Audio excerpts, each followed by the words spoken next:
Nos pensées peuvent aussi être des portes. Dans nos pensées règne souvent le jugement. Ce geste est agressif, le soleil me fait du bien,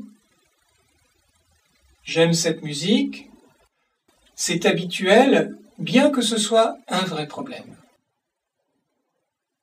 Nous pouvons néanmoins, chaque fois que nous sommes conscients d'une pensée, nous arrêter un instant et nous interroger.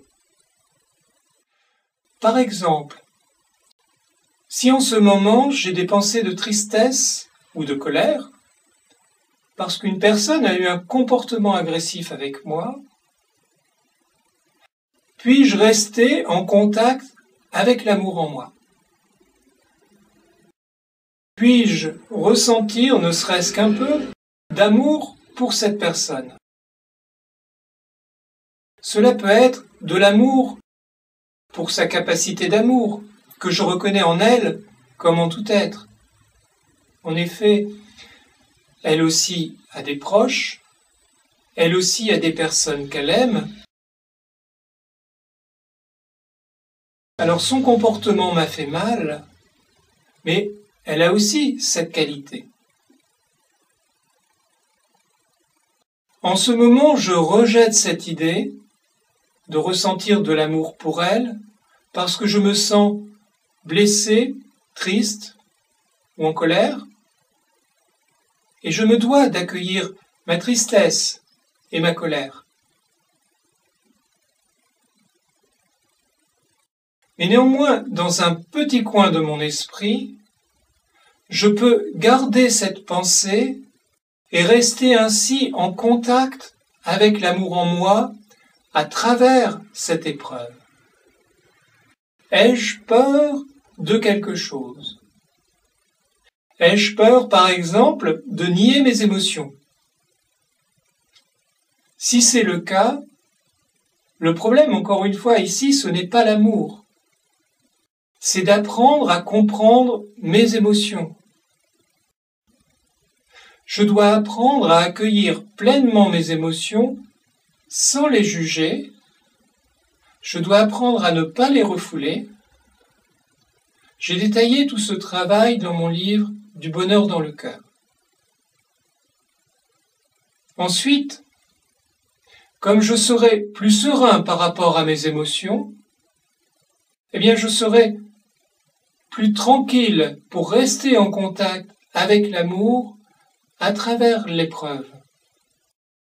Les pensées positives peuvent aussi être source de questionnement. Si par exemple je pense « le soleil me fait du bien » et que cela signifie que mon cœur et mon corps accueillent la lumière et la chaleur du soleil comme des ondes d'amour de la nature qui m'aident à être davantage en contact avec l'amour en moi, voilà la part d'amour. Mais si instantanément je me dis « quelle pensée stupide, le soleil n'est qu'un objet, il faut que j'arrête de planer et que je pense plutôt à me remettre de la crème pour éviter les coups de soleil », alors voilà la part de peur d'aimer. Au lieu de profiter de l'occasion pour m'ouvrir au sentiment d'amour, je pense à l'image de moi, personne intelligente, rationnelle, et je me ferme. Il faut bien voir ici que peu importe que le soleil soit ceci ou cela, émetteur d'ondes d'amour ou simple objet, ce que je vis se passe entre moi et moi. Donc je vis intérieurement ce que je décide. Et si je décide de profiter de cette expérience pour m'ouvrir davantage au sentiment d'amour et être davantage en contact avec l'amour en moi, c'est comme cela que je le vis. Et si je décide de vivre cette expérience uniquement sur un plan matériel, cela se passe comme cela pour moi. Rien ne m'oblige à faire un choix plutôt qu'un autre. Je suis tout à fait libre. Mais la décision est importante car la couleur de notre vie s'en trouve changée. Avouons que cela vaut le coup à chaque fois que nous en avons l'occasion, constamment en réalité, de nous interroger sur ce qui est part d'amour et part de peur d'aimer. Et dans la parole, quelle est la part d'amour et la part de peur d'aimer? Dans la parole, nous avons une interaction perceptible avec d'autres. Nous devons donc être très attentifs à ce que nous disons. Parler d'amour à une personne qui ne le souhaite pas peut être vécu comme une véritable agression. Nous devons donc redoubler d'attention et d'égard. Néanmoins, un mot de félicitation, d'encouragement, de remerciement, d'excuses sincères, voilà autant de témoignages d'amour simples que nous pouvons facilement nous permettre. Souvent nous le faisons, mais parfois nous nous retenons, peut-être par peur de paraître condescendant s'il s'agit de félicitations, inférieur s'il s'agit de remerciements, ou faible s'il s'agit d'excuses.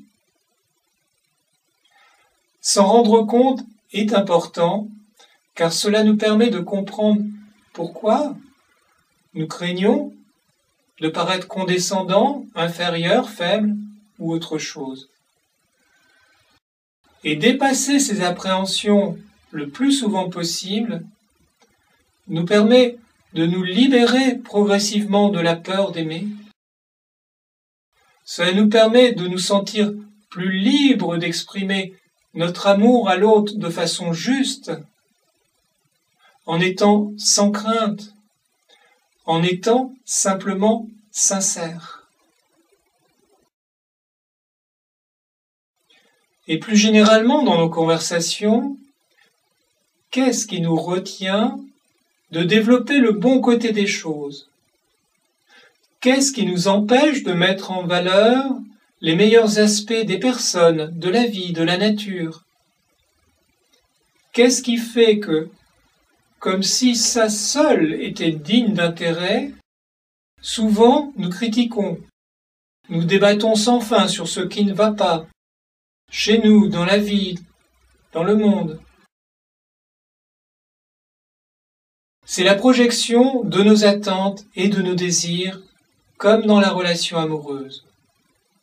Nous voudrions que tout soit idéalement parfait, et cela nous remplit de crainte et de peur, et cela inhibe l'expression de notre capacité d'amour.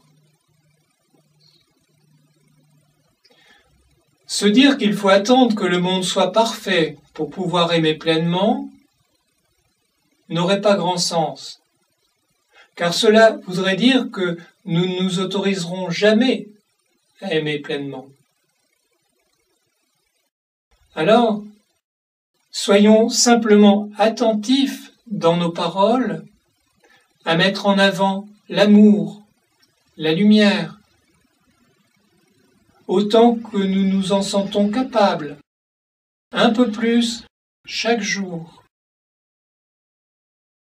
Et ainsi, chaque jour un peu plus, nous nous rapprocherons de l'amour en nous, au lieu de rester enlisés dans nos attentes et nos craintes. Et peut-être que bien que prononcées sans attente, nos paroles donneront à d'autres la motivation de faire de même.